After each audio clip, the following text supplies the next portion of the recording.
TampaBayMoney.com. Very simple, TampaBayMoney.com.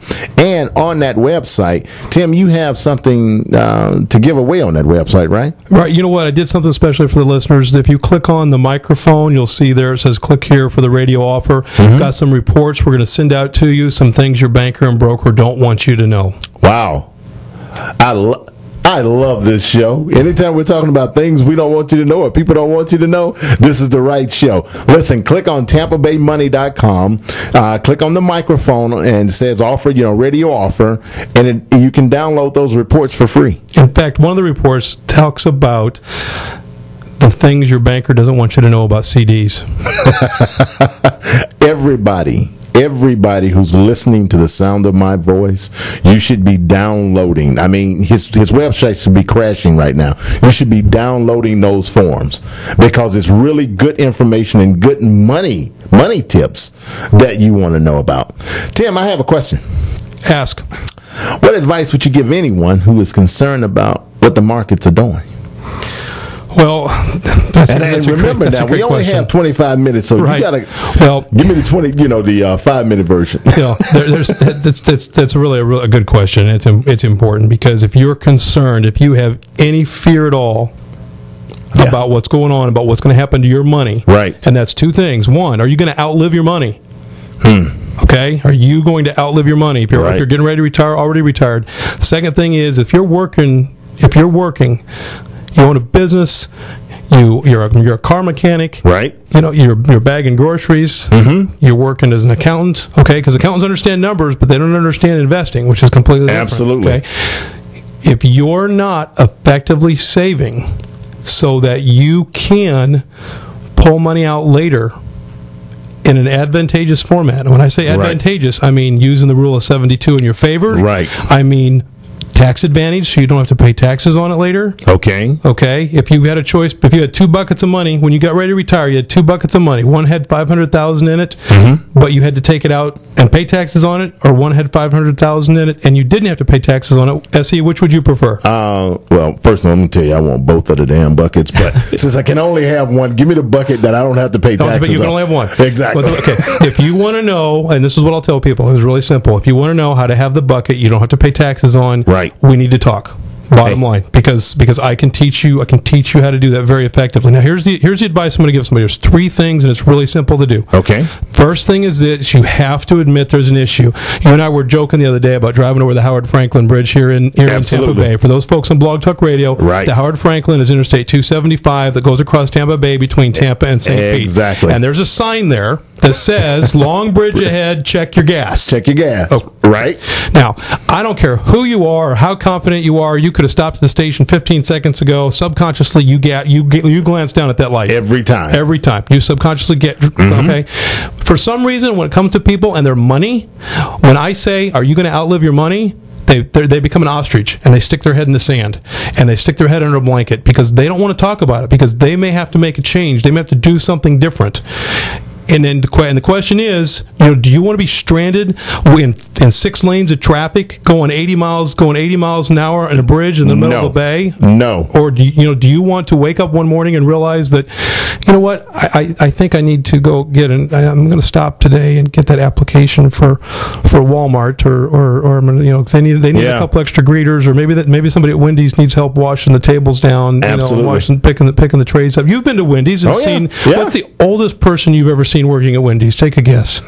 Probably about 70. 70. I think I've met somebody 90 working at a fast food restaurant. Yes, I've met somebody 90 working at a fast food restaurant. People, you need to check your gauges. So that's the first thing. Admit there's an issue. Admit there might be an issue. You need to do something about it. The second is seek advice. That's not from your brother-in-law. That's not from it's not just from your banker, because the banker's narrow-minded.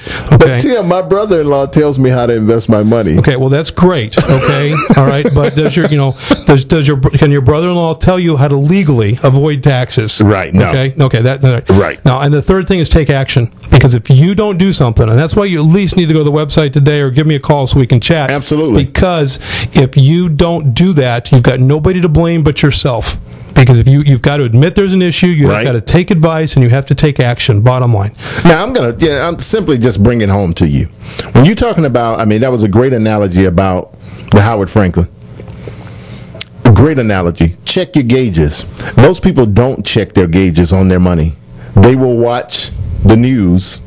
They will watch the bell ringing at 9:30, and they'll watch it closing at 4.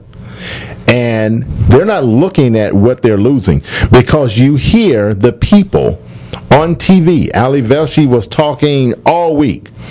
It's don't go crazy. Leave your money where it is. Leave it right there. Don't touch it.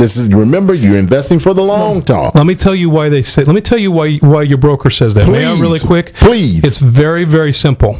Now, again, across the Howard Franklin Bridge here in the Tampa Bay area, there are some on both sides. There are some very large buildings with some very big names that we won't mention. Right. But they're nationally recognized investment companies. Yeah. Okay. Now, it's that way all over the world. It's that way when I visited Chicago. It's that way when I visited L.A. You see these names. You see these names everywhere. Exactly. Now, here's the thing.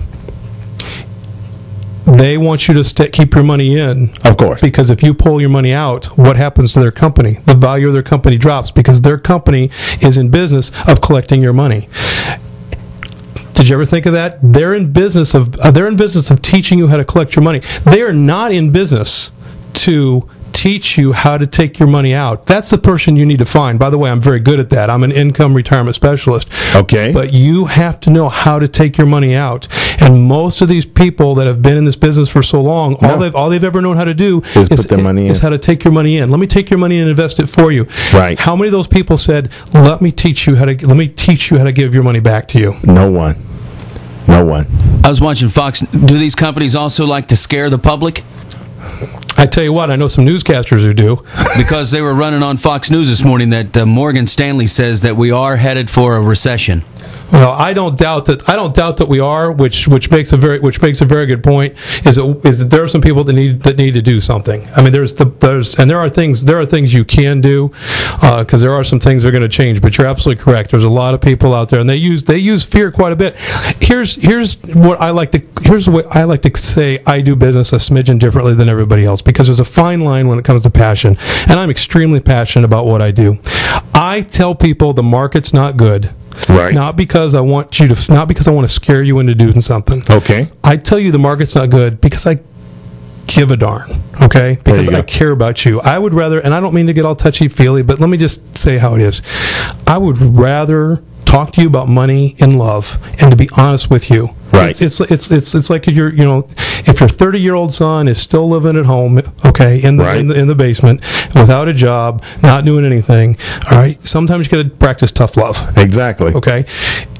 I share these things because I care about people and I care about their success, and I don't want your grandmother, my grandmother, or anybody else running out of money. Absolutely. I want to solve the issue, and so I come at it from a stand. I tell you, there's some people who use fear to sell, and quite frankly, I just try to use love to sell. Well, you brought up a point that I want to take you to task on. What is it that my banker or my broker or my insurance agent, what is it that they are not telling me that I should know? Well, for sake of time, I'm going to answer that question. I'm going to answer that question a couple different ways. The first way I'm going to answer it is very simple, and that is please go to SE's website. Yeah. Okay, click on my picture or go to my website directly, TampaBayMoney.com. Right. Click on the microphone, and either way, you need to get these reports in your hand, and you need to find out. If you don't want to do that, if you're not computer savvy, you don't want to listen. Call me. We'll talk about it. Either a member of my staff or I will call you back. Right. We'll figure out a time that we can spend some time together and just chat, because that's what I do. Is I figure out where people are coming from and what they really need, and we can talk about some of those things. So it is important that people get as much information in their hands as possible. Some of those things they don't want to tell you, or they're not telling you because they can't tell you. They don't get paid to tell you those things. Exactly. They get paid to put your money in the CDs at the bank. Okay. They get paid to keep your money in the market at the brokerage firm. Okay? Now, I know some of you out there are listening. Go ahead. Well, I was just going to say, and by the way, just so everybody knows, I've been a banker.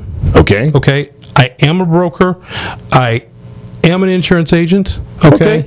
And I've done a few of these things. So I'm not talking from a position of ignorance here. I know what I'm talking about. Kind of like me in the car business, right? Like you. Next time I buy a car, I'm not even buying his book. I'm going to go pick SE up, and he's going to take it with me. Yeah, kind of like me in the car business. For the same reason, saw the passion.